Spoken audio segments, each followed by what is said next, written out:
I don't like the new Rurouni Kenshin, and comparing the first episode of the new adaptation to the first episode of the old one, there's something immediately apparent about the difference between these two shows, but this is only based on the first episode, so who really gives a fuck? Anyways, whereas the original adaptation feels so full of life, animated, and energetic, the new one feels much more muted, like a just kind of going through the motions type of show. I mean, just compare the two scenes of Kenshin meeting Kado for the first time. Even the first reaction from the protagonist is just immediately off, whereas the original Kenshin reacts with this really goofy expression. The new one just looks mildly confused. I'm not saying this face is anything special. I mean, it's a very generic comedic over-the-top anime face, but it's charming, it's kind of funny, and it immediately tells us something about this character's personality, which the new face doesn't do any of these things. If it were just this moment, I wouldn't say anything about it, but the rest of this interaction also plays out in an incredibly soulless way. For example, when Kenshin dodges Kaoru's first few strikes, he just kind of trips over himself and bumps into a wooden support beam, but in the original adaptation, he leaps with this giant whooshing sound effect. There's a moment where he looks cool and composed, only for him to fall through the platform he landed on and end up like this. Or in the scene where Kaoru takes a look at Kenshin's sword. Take note of the way she reacts to it and the little movements she makes while examining it, and especially when she berates Kenshin for carrying around a sword in the first place. And given the pattern so far, you've probably guessed the new version of the scene is a lot more stilted. Kaoru has the blandest look on her face while the camera engages in a yawn-inducing pan, and I'm getting bored just looking at this, so let's move on to my next example. The scene where Kaoru gives Kenshin back his sword by tossing it up into the air, forcing Kenshin to catch it with his sheath, leading to his voice cracking in this freaking glorious way.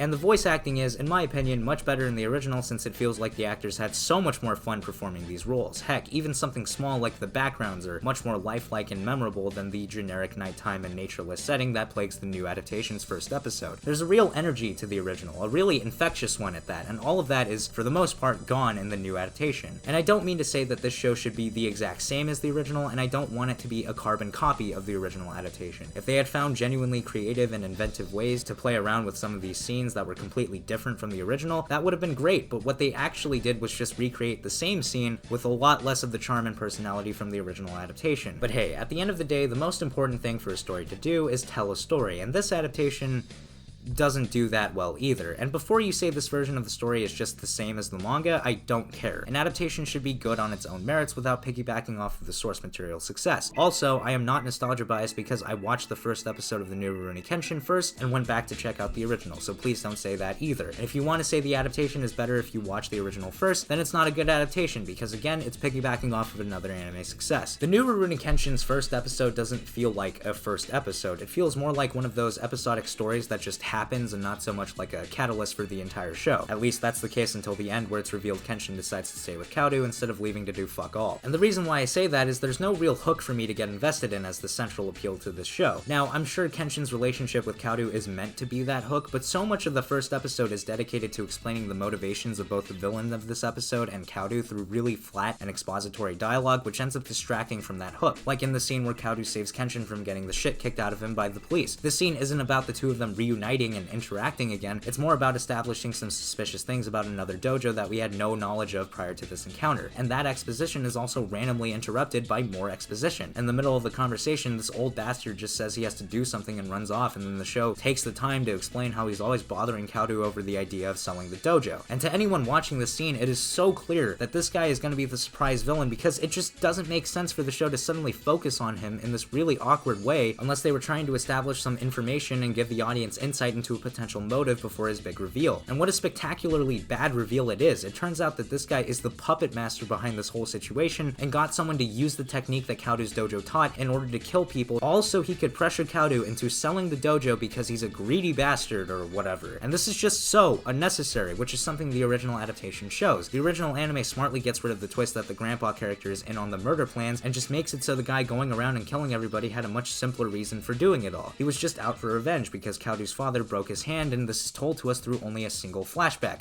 Boom, done. Sure, it's not that interesting of a motive, but this guy doesn't need something like that. He's just some street flunky for the main character to deal with. He's not that important, so keeping his motives nice and simple not only makes it so you won't have to overly rely on dialogue that's super info-dumpy and boring, but it also saves time for adding in things like nice scenes of Kenshin helping around the house, whether it be through cooking, playing with Kaoru's adoptive sisters, or heating up the water for bath time. It's not exactly revolutionary, but it's something that adds to that central appeal I was talking about earlier. earlier. While watching these scenes, I couldn't help but feel this warm feeling in my stomach because of how nice and calming the setting was, or because of my irritable bowel syndrome, but it doesn't matter, because at the end of the day, I can perfectly understand why Kenshin decides to stay and try out this kind of cozy lifestyle, only in the original, not so much the new one. And not only Kenshin, but Kaoru as well. I feel like the problems she went through and her character in general were handled much better in the original. One specific change I like is that we actually see the effect these killing sprees have had on Kaoru instead of just hearing about it from her. We actually get to see students of her dojo leaving and the negative reputation she's gained because of it. And even certain scenes that were still present in the new adaptation are a lot less impactful because of things the original did to add to the presentation of those scenes from the manga, like the scene where Kaoru tells Kenshin her life story. Visually, something I like is the difference in lighting when it cuts between the two characters talking to show the differences in their mentality at this moment. Whenever Kenshin is speaking, you can see the sunset sky and some of the light making its way through the window, but whenever Kaoru is speaking, the sky always looks dark. Another aspect of the scene I like is that when Kaoru talks about how much the dojo and her father mean to her, the anime cuts to shots of the now empty dojo and the unfilled board where all the students' names should be. And this is done to visually show you that this is what's on her mind right now, which is much better than the scene in the new adaptation where Kenshin reacts to the missing student names, and the anime goes for a much more tell, don't show approach to this and many other plot beats within the first episode. And the best part of the scene is the aftermath, where Kaoru decides to apologize to Kenshin for losing her temper earlier, only for her to check his room and find out he's already cleared out. And after seeing this, the camera just stays on her expression as the wind blows her hair, and it's such a beautifully sad scene. It perfectly conveys the feeling of regret and loneliness too, with her really distant expression, the sweeping overhead shot of the empty space she's in, and the really blue lighting. And the track playing in the background carries the perfect mix of emotions you feel when trying to make up with someone after an argument, or when you realize you've just squandered an opportunity for a new friendship. And at the end, she just says one perfect line that sums up everything about the scene in an extremely tasteful way. There's focus and a real artistry here, and that's what had me most invested in their relationship, because it's genuinely something worth being invested in. That feeling the original captured just isn't present in the new adaptation. There is a scene where Kaoru thanks Kenshin for saving her life, but she doesn't show signs of her having any hang-ups over him leaving to do his own thing, which is what makes her strong desire for Kenshin to stay at the end feel almost completely unwarranted, only making sense because Kenshin saved her life again. And Kenshin's decision to stay especially feels like he only did that because if he didn't, the rest of the show wouldn't happen. There's also just no impact here, even looking past the fact that these two don't really have any kind of bond outside of bouncing information off of each other occasionally. This scene feels